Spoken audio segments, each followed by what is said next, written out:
sightings of ghosts, an abandoned insane asylum, creepy ass dolls, werewolves, and witches, honey. Do not obey. Stay woke. Nobody's gonna stop me. This is real. Do not obey. Stay woke. Scary as hell.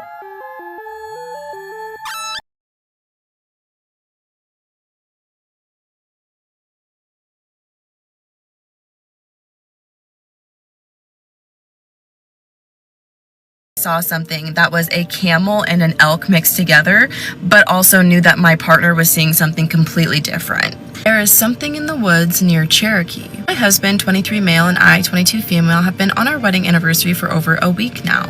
We have a camper in Cherokee, North Carolina that we have been staying in. We have an interest in abandoned things like towns and cemeteries.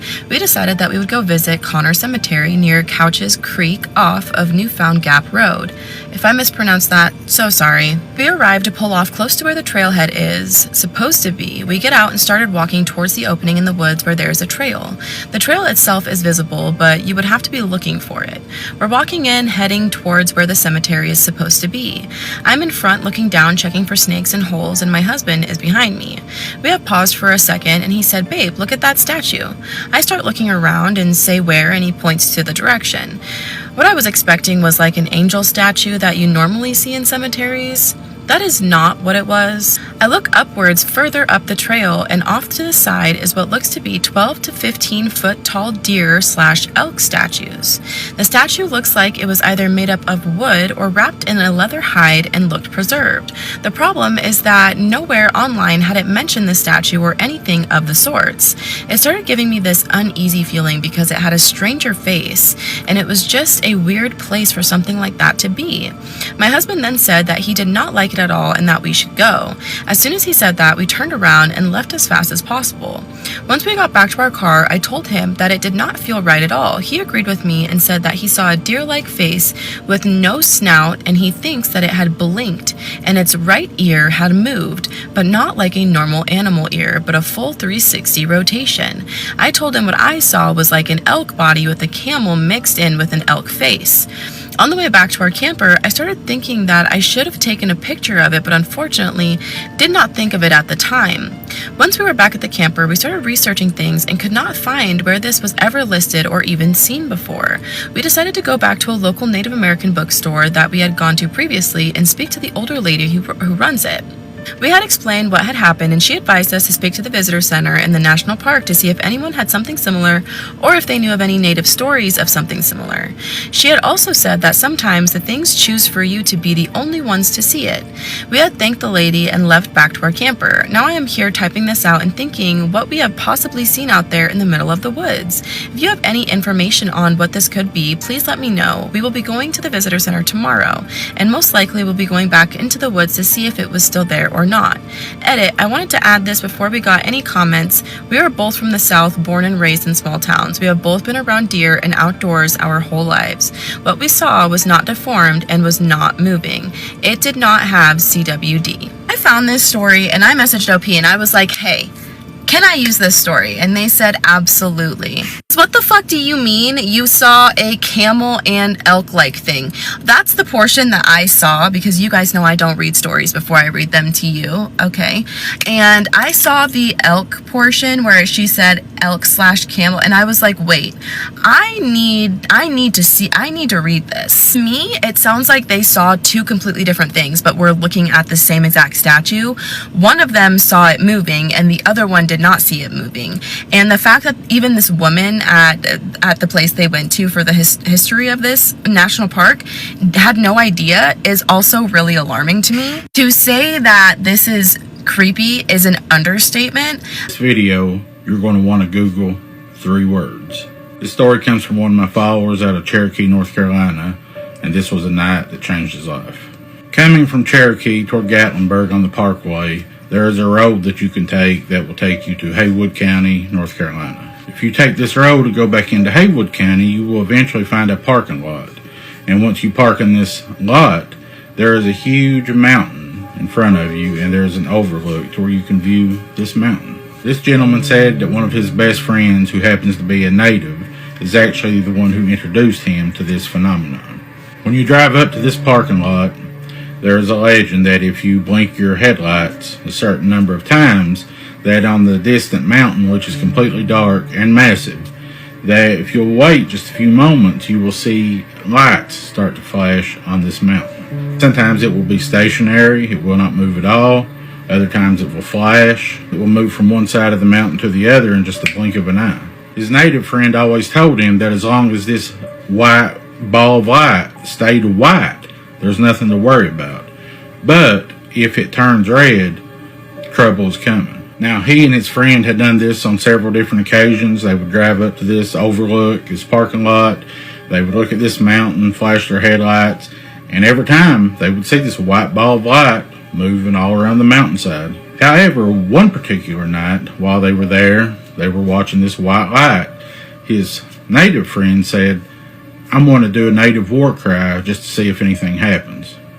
Bad idea. So his friend does just that. He steps out of the truck and he does a native war cry. And instantly, things change. The very moment that his friend quit yelling this native war cry, this ball of light shot straight up in the air. He explained it like a firework. It was very quick. It shot up in the sky and just kind of swayed back and forth for about a minute or so. Then this thing shot straight back down to its original location. That's when they knew it was time to leave. They both hop back in the truck, and as they start the engine, they look, and now this red ball of light is moving down the mountain quicker than any person, any automobile, any drone ever could. And it's coming in their direction. So they waste no time, they throw it in reverse, and they get out of there. This is just one of a few different encounters of paranormal activity that this gentleman has sent me, and I'll be sharing those later. But those 3 words that I asked you in the beginning to look up at the end of this video, the little people. Remembered what my grandfather used to say about the falls. They don't just hide the land, boy, they hide the past. His voice echoed in my mind as I pulled out my journal and scribbled down every detail. The dampness in the air, the way the mist seemed to move, not drift, but crawl, like it had purpose. That night I woke to the sound of movement. At first I thought it was an animal, maybe a deer brushing through the underbrush, but then I heard it again. Footsteps, slow, deliberate, circling the campsite. I stayed still, barely breathing, as I reached for the flashlight by my side. When I clicked it on, the beam cut through the mist, revealing nothing but trees and empty space. Still, the footsteps continued, now retreating toward the falls. I didn't follow. Not yet. The next day, I hiked to Brown Mountain. The climb was steep, the kind that forces you to confront your limits. But it wasn't just the physical strain that weighed on me. It was Noah Black Elk's words. The Brown Mountain lights aren't what you think. They're not spirits, they're bait. I reached the ridge just as the sun began to set, painting the sky in hues of orange and crimson. From my vantage point, the entire valley stretched out before me, an endless sea of trees shrouded in mist. And then, as night claimed the land, they appeared. Lights. At first they were faint, like distant lanterns swaying in the breeze. But as I watched, they grew brighter, closer. They didn't float randomly, they moved with intention, weaving through the forest like they were searching for something. I raised my camera, snapping picture after picture, but no matter how many times I adjusted the focus, the lights refused to be captured. It was as if they existed in a place just beyond the reach of technology. And then one of them stopped. It hovered at the edge of the tree line, pulsing softly, like the slow rhythm of a heartbeat. I could swear it was watching me. That's when I heard it. A voice, faint and distant but unmistakable. Jack, Jack. Millie's voice. I followed the sound against every instinct screaming at me to turn back. The light led me down a narrow trail I didn't recognize, one that wasn't on any map. The deeper I went, the quieter the forest became, until even the sound of my own footsteps felt intrusive. Hunting is all fun and games, until it isn't. This story is submitted by one of my followers out of the Cherokee, North Carolina area. The story takes place in Rattlesnake Tunnel. Now, I'm not sure exactly where that is. It's somewhere around the Cherokee area, the Smoky Mountains. You guys are probably more familiar than I am. According to local legend, you're supposed to go to this tunnel at night and turn so your vehicle is faced pointing down the mountain. And then you park about halfway through this tunnel, roll your windows down, and turn off your headlights. So this gentleman and a group of his friends did just that. He was the driver, and they positioned their vehicle where they are looking down the mountain. They rolled down their windows and turned off the engine. They hadn't been there very long at all until they looked down toward the end of the tunnel, and he said there was a white mist that started to form, and then it actually began moving toward the truck. They all agreed that it looked like this mist was taking form and walked toward the truck, up over the hood, and on top of the cab.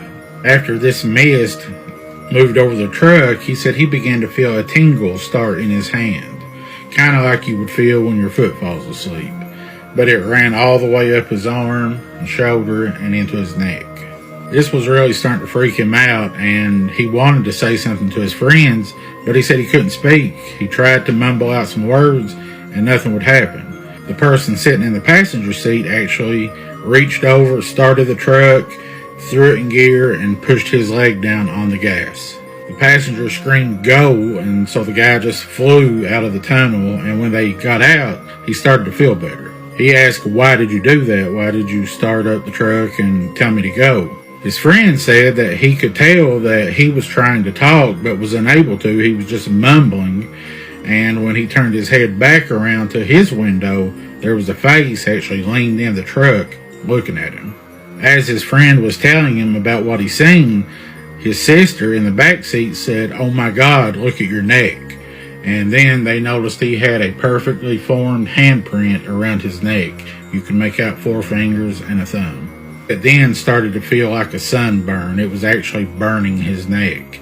And all the way home, it continued to burn. And when he got home, he actually told his dad what happened. And even his dad was still able to see the 4 fingers and a thumb around his neck. He said he wished he would have been able to get pictures, but this was about 15 or 16 years ago, before smartphones really took off, and he said it was something that he will never forget.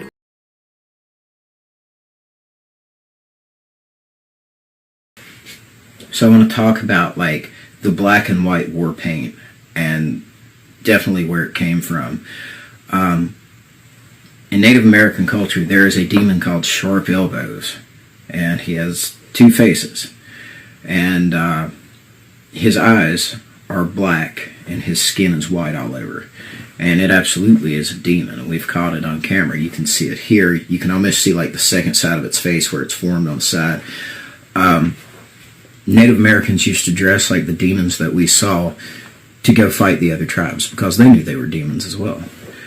Many of them actually worshipped these fallen angels. So if you have the strongest beings that you know attacking you, it's really going to mess with you. What I really like about this paint is that when I tilt my head down, my eyes almost disappear. This is definitely different. If you were walking in the woods and you saw somebody just standing there like this looking at you, it's going to be scary. This would reach and grab an opponent, taking their arm to the side. So if they stabbed at them like that, they would move it to the side and come in to the rib, cut across the neck, however they could get the opening. There is a monster and a witch living in the East Tennessee, Western North Carolina region of the Appalachian Mountains. Known as the one with the pointed spear finger, whose right forefinger is shaped like a spear or an obsidian knife. Her mouth is stained with the blood of her victims from eating their livers. Her skin is said to be made of stone, and as she walks, it thunders throughout the mountains, along with her voice that is so loud that it echoes down the mountains into the villages of the Cherokee people, terrifying them and their wildlife.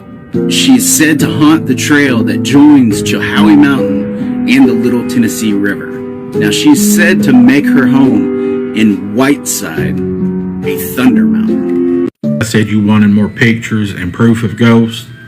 Watch this. In just a moment, I'm going to show you guys a picture that was submitted to me by one of my followers out of North Carolina. I absolutely love North Carolina. I love the Smoky Mountains, Cherokee, that whole area. But I get some of the most creepy stories and paranormal evidence on pictures and videos. And the stories you guys tell me are truly remarkable. Before all that, though, I just want to remind you guys again to please send me your paranormal pictures, videos, and stories. Email them to me right here, and I'd love to maybe do a video on them. Also, July 27th, Gatlinburg, Tennessee, the 2024 Smoky Mountain Bigfoot Conference. I'm going to be there. You need to be there. Stop by and see me. I will be selling a few items, but just stop by and say hi. I'd like to meet some of you guys. Now back to the story. This family lives in an old farmhouse around Franklin, North Carolina. And she said that it wasn't uncommon to hear strange noises or just some, kind of odd paranormal activity. And one night they had some friends over. It was just a normal, regular night. Then just out of nowhere, she said there was a candle sitting on the table. And just out of nowhere, without anybody touching it, it just shoots off the table and goes across the room. Her friends left. This freaked them out. The next day, her daughter, who had just got a new camera, she's sitting in the living room, just getting it out of the box, playing with it, just snapping pictures, trying to figure it out. And she snapped a pretty interesting picture, and I want you guys to check it out and tell me what you think. On the left side of the screen, you can see what appears to be an apparition, a full-bodied apparition. To me, it looks like a female spirit or ghost, but you can make out the hair, the face, the arms, the torso area. You guys tell me in the comments. Fall evening. Van was in his bedroom when he heard someone, or something, abruptly enter his house through a side porch door. The old lady and the kids were gone for the night, and I'd put in a pretty hard day at work, and I just wanted to lay down for a little bit. Guess I fell asleep, but pretty soon I heard someone open the side porch door. From where my bed is, I can see and hear when someone comes in that way. All of a sudden, I hear that door open, and I look up. Sounds like a dog, and I see the door open, but nobody was there. I got up real quick and hid behind the bedroom door. Whatever it was in the house now. But I was still tired and really didn't want to mess with anything. I stayed behind the door, but I could hear steps coming down the hallway toward the bedroom where I was at. Its hands or something was kind of touching the walls. It was getting closer and closer. It was right next to my door, and I could tell it was entering the room.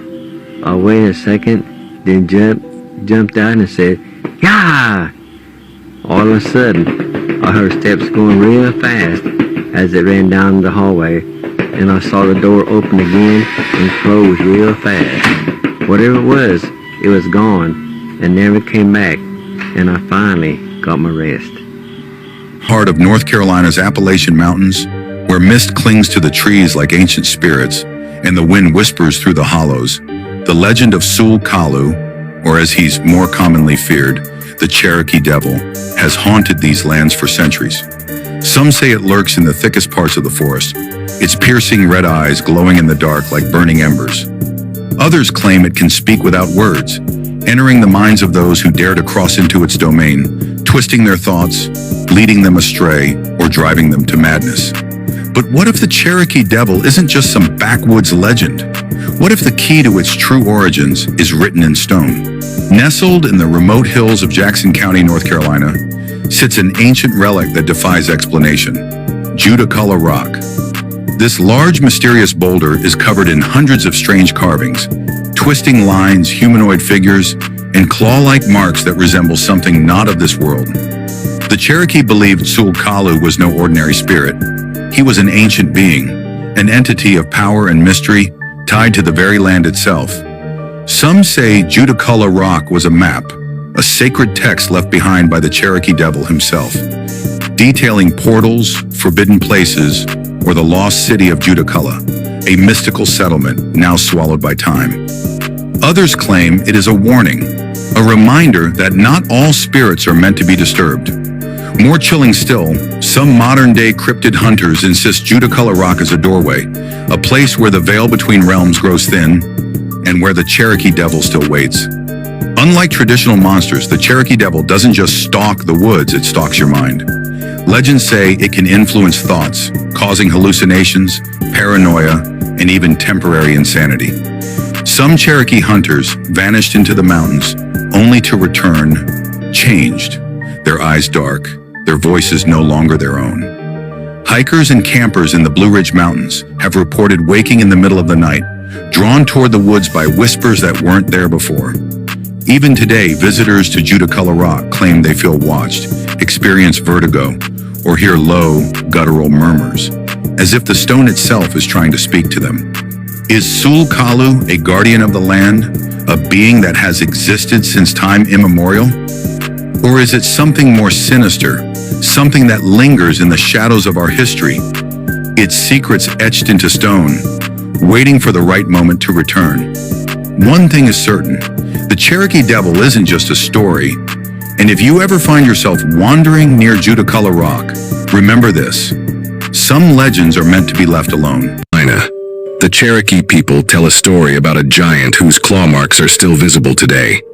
They called him Sul Kalu, the slant-eyed giant, and he was a fearsome spirit of the wilderness who demanded respect. See, the Cherokee were hunters, and they would go into the forest to hunt. But they had to be careful not to anger Sul Kalu. If they did, he would make their lives miserable.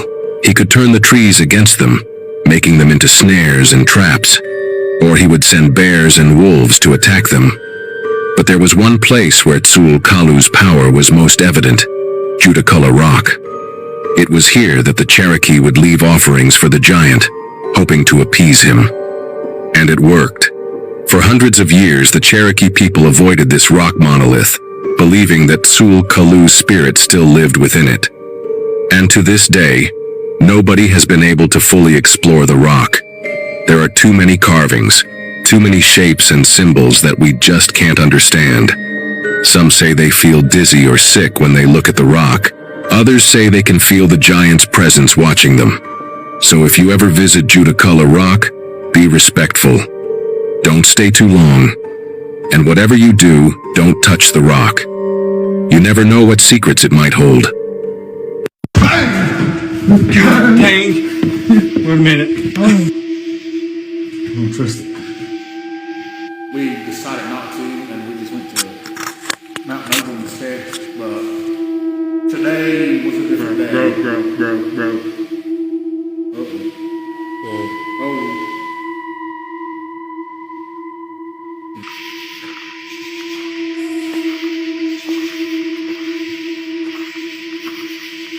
The woods weren't trying to scare you, but warn you. The Cherokee believed the forest gives signs, and ignoring them can get you taken. To the Cherokee people, the woods were alive, not just with animals, but with messages, signs, warnings, rules whispered by the mountains themselves. The first warning was the most important.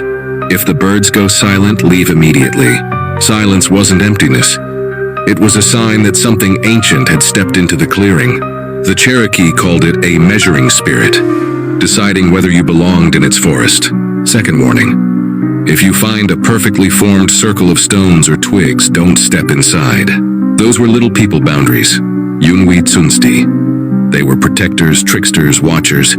Crossing into their space meant getting lost, not for hours, but for days. Then there's the rule about trees. If a tree bends towards you when there is no wind, turn around. The Cherokee believed trees could deliver messages from spirits. A bending tree meant you were walking toward danger, or toward someone not meant to be found. The last warning is the one hikers still talk about. If you hear someone walking behind you, but their footsteps don't match yours, do not turn around. The Cherokee believed that some entities walked in mirror rhythm, one step behind, one breath behind, trying to sync with your soul. And once it matched you perfectly, It could take your path, your fate, your place in the world. So the next time the woods feel strange, remember, the forest is always trying to tell you something.